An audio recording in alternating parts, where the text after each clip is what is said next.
솔직히 이제 좀 지친 것도 사실이고요. 이제 마음도 지치고 몸도 지치고 뭐 이런 것들 때문에 좀 이제는 좀 끝났으면 하는 바람이 너무 큰데 7월 22일 목요일 코로나19 4차 유행이 무서운 속도로 확산하고 있습니다. 지금과 같은 델타 변이의 확산을 통제하지 못하면 자칫 델타보다 더 심각한 변이 바이러스가 나올 수 있다는 경고가 나왔습니다. 워낙 많은 수의 환자들이 이제 다수가 발생했기 때문에 뭐 경상 가동률이 90%가 넘거든요. 국민도 지치고 의료진도 지치고.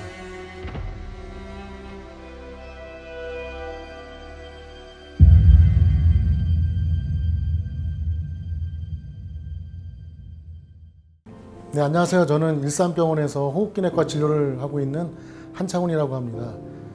코로나19로 지금 계속 힘든 상황이 지속되고 있는데요. 일산병원의 현 상황은 어떤지 듣고 싶습니다. 저희가 이제 코로나 거점 전담병원으로 이제 지정이 돼가지고 작년 12월부터 운영을 하고 있는데요.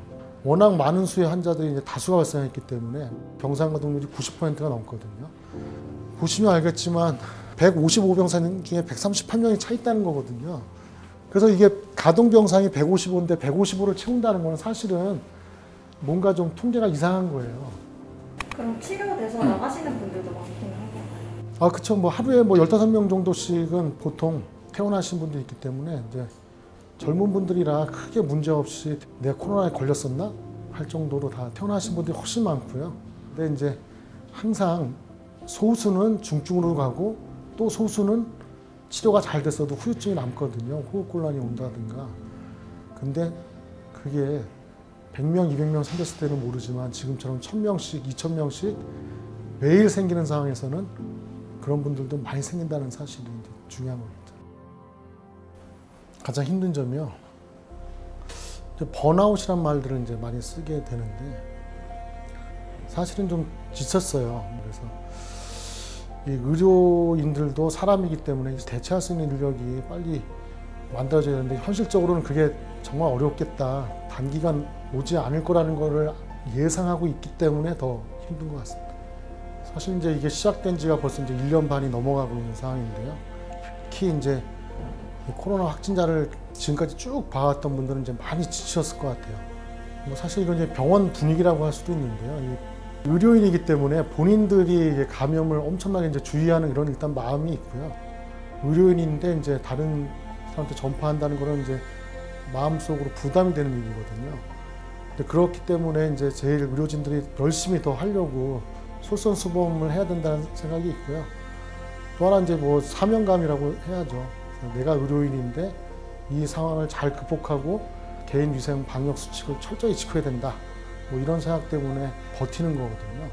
의료라는 게 지금 안타깝지만 어떤 좀 전문성도 필요하기 때문에 모든 병원이 100명을 꽉 채워서 그 사람들이 다 있어야지만 돌아가는 구조예요.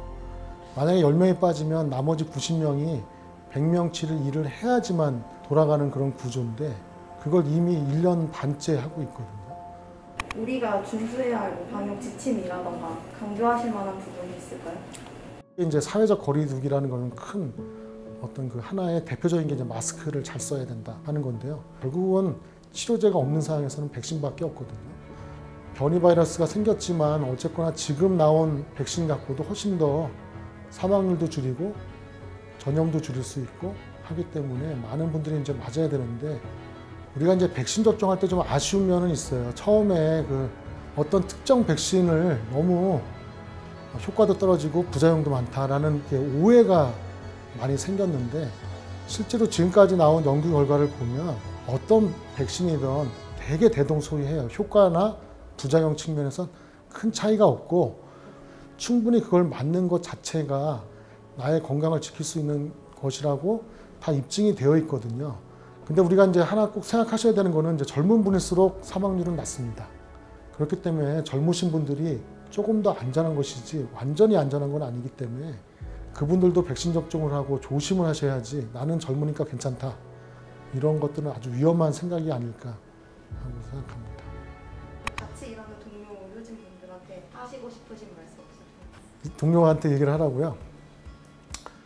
제일 고생하신 분들이 간호사분들인데 실제로 그 정말 전선에 투입돼 가지고 그 방호복 입고 일을 하셔야 되거든요. 근데 이제 방호복 입고 한 5분, 10분 지나면 그 정말 사우나에 들어온 듯한 느낌을 받고 체험이 바로 됩니다. 그만큼 힘든 상황에서 몇 시간씩 들어와서 일을 하고 계시거든요. 그 주위에 있는 사람들이 이제 이 어떤 하나의 목표가 있기 때문에 저희가 좀 똘똘 뭉쳤어요. 병원이라는 것은 제일 중요한 게 환자 안전이고 환자가 제일 중요한 곳이 병원이거든요. 하지만 이번에 접근할 때는 좀 다르게 생각을 했습니다. 첫 번째가 의료진 안전, 두 번째가 환자 안전. 그렇다고 환자 안전을 안 지키겠다는 게 아니라 의료진이 안전하지 않으면 환자를 돌볼 사람이 없는 거거든요. 지금까지도 정말 꿋꿋이 버티고 애써주시고 상대를 배려하는 마음으로 지금까지 잘 버텨주고 있어서 고맙고 그렇습니다.